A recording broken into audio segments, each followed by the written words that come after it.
το κλάδεμα της ελιάς γίνεται όλο το χρόνο. Όμως καλά είναι να τελειώνει μέχρι τέλος Μαρτίου. Αυτά θα δείτε λοιπόν τα καρκινώματα εδώ τα ξερά, ότι αρχίζουμε και έχουμε ξηράνσεις εσωτερικές λόγω του ότι δεν χτυπάει ο ήλιος και ο αέρας. Απ' έξω τη βλέπουμε καταπράσινη. Εδώ μέσα αρχίζει και μας μαρτυράει το πρόβλημά της. Είναι άρρωστα και τα άρρωστα τμήματα είπαμε εχθές στη θεωρία ότι καταναλώνει το μεγαλύτερο μέρος των θρεπτικών συστατικών.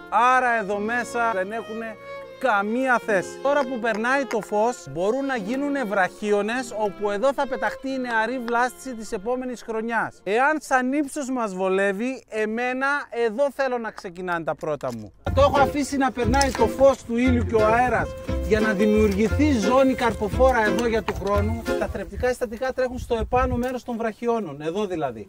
Εάν εγώ του διακόψω τη ροή των θρεπτικών συστατικών, από εδώ πέρα δίπλα θα μου πετάξει 4-5 κλαδάκια. Θέλω να πάρω και ένα λοξό να κοιτάει κατά εδώ από προς τα μένα.